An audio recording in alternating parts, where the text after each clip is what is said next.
Be honest, do you feel as if things aren't that great? The curse of business in New Zealand is short-term thinking. Does it feel like we're at a standstill? Between 2020 and 2024, average labour productivity levels across the economy were flat. In some cases, could it be worse? We are spending more and getting less. Or even stuck in reverse? We're kind of blissfully unaware of the fact that as a country we're going backwards, sleepwalking into being a poorer country over time. That's the reality. New Zealand has a P problem, and for once we're not talking about the drug. We're talking about productivity. How do we maximise the results from the same effort? We need to solve that problem as our population ages and there are fewer younger workers supporting more older ones in retirement. How do we get faster, better and cheaper?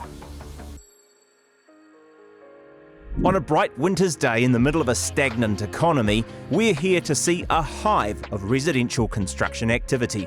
We're meeting the money man, Sam Stubbs from Simplicity, the KiwiSaver scheme funding this build. We're interested in productivity. Come and show us some. I'll show you how we do it. All right. Right next to Ellerslie Racecourse, a 330 apartment development is out of the gates. And inside, this is a showroom, not for what they are building, but how. Everything we do is in really large scale. So what our buildings look different, they're about 95% identical on the inside, so we're doing the same thing every time. But here's the interesting thing about building. 50% of the cost of building this development, every development we do, is labour. So labour efficiency is everything. Everyone moans about building material costs, land costs, consenting costs. They're all relevant, but the really big thing is how efficiently do you build? And this is where our system really, really matters. He says most of the risk is here, getting foundations laid, proving and improving the ground. But once that's done, a proprietary system called StackCell helps the build motor ahead, floor by floor. What we do is we get in plywood and we put these spaces in between. These spaces are made from recycled Toyota and Subaru bumpers in Hamilton. So this could have been a boy racer at some point, and you can say thank you very much, Judith Collins, for crushing that is Crusher got some Hoon's car and we got the bumpers. Probably not actually, probably just the nose to tail on the road outside, really, Sam. Exactly. Yeah. So you put these in between, here, and you screw them in, and then you put some reinforcing in between here, and then once that forms a wall, you just go and pour the concrete. It's not just recycled plastic bumpers, they've also reused the car maker's approach. We're not home builders. We run a manufacturing system. It just happens to build houses. So we get a lot of inspiration from that Toyota way of just the constant small improvements. Basically what we look for with every development, we look for 1 or 2% more efficiency than the one we had before. So that means there's no new material, there's no new robot, there's nothing that's going to revolutionize. This is just slow improvement. You know, it's like life. It's like what you expect from your kids, right? Hopefully slow but consistent improvement all the time. Their building system also predicts exactly how many workers they need to build what and by when. First wall's gone up. Then we set some what we call tray deck, which is like a steel, and then we fill it up with concrete. And then we do the second wall. So you're going to see in a building now, you're going to see us fitting out apartments on the ground floor when we haven't even finished the second floor. And as they go up, we just fit out the building as it goes up. So that means our kitchen manufacturers, our sparkies, our plumbers are just working consistently throughout the project. There's no massive burst of activity needed to do 330 apartments at once. So it stays dry. And that also means there's massive predictability. So when it's a rainy day, we carry on working. You can pour concrete on a rainy day. Then there's these Lego boxes, as they call them, in each apartment. When you come into an apartment, usually if you're a subby, you come into an apartment, I've got to go and get screws, I've got to get a tape, I forgot that piece, you walk down. If you're up on the 8th or 9th floor, you walk down and you say, I've forgotten that.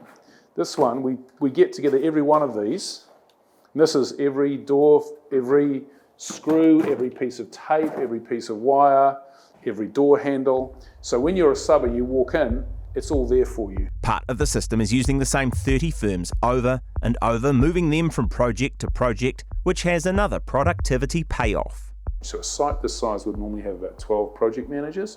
We have 4. Because these subcontractors, they know each other. They've done it all the time. They sort out the problems themselves. He says that all leads to lower costs, even with some higher specs like bigger lifts or more reinforcing. For a three-storey walk-up, which is no lifts, we're building at about $2,700 per square metre. And then for what we call a lifted product, which has lifts and is taller, it's between sort of $3,000 and $3,100 per square metre. It's about between 30 and 40% cheaper than average. As for faster, they've run the same system here for a 26-month, 297 apartment build near Maungere, Mount Wellington. So, started on 14th of March, it will be finished on the 25th of May. So that's productivity in practice. What is it in principle? It doesn't mean just doing more, making more, or getting more for it. So at the very simplest level, productivity is just about how much you get out of a production process relative to what you put into it.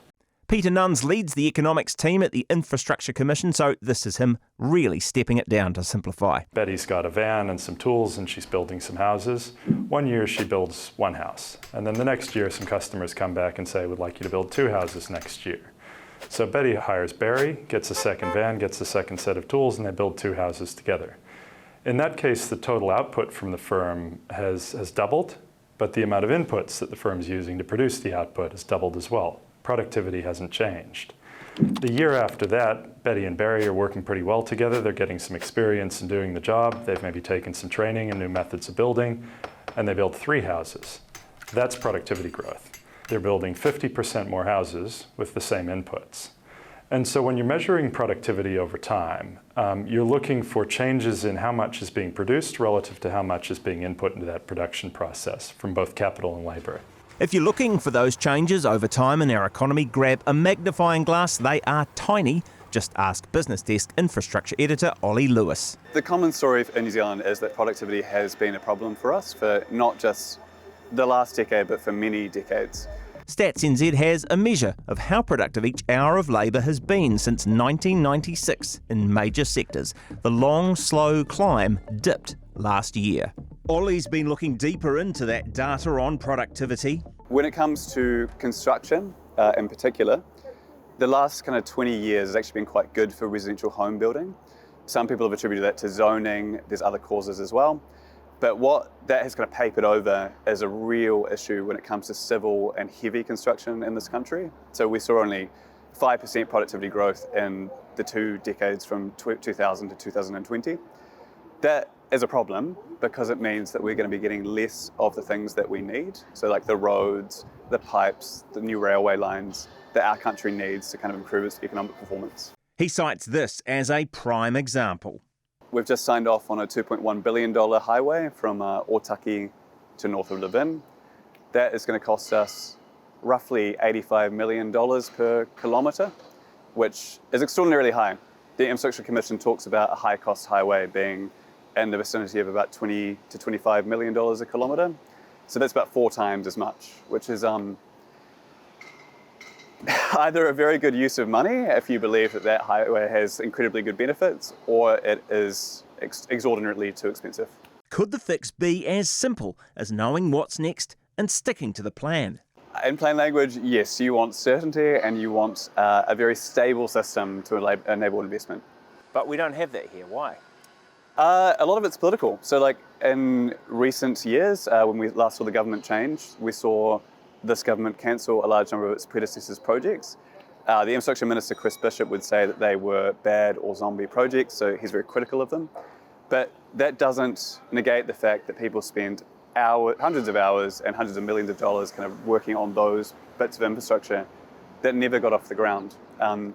It's pretty obvious to anyone really to see that that's an issue. We can't spend hundreds of millions of dollars pursuing projects that ultimately go nowhere. It's a waste of everyone's money. It's kind of burning cash. In the last couple of years, we've had postponement, rescope and cancellation of other projects, and that reduces confidence in the market even more than usual. Infrastructure New Zealand lobbies for most of the big firms planning and building here. It commissioned research on what has worked better overseas. And that showed that greater pipeline certainty could unlock productivity benefits and improvements of between $2.3 and $4.7 billion a year. Pipeline, you'd get more streamlined delivery, more confidence in the market, and you would actually literally have over a 30-year period, billions of dollars extra a year that you're saving that could be reinvested into these projects.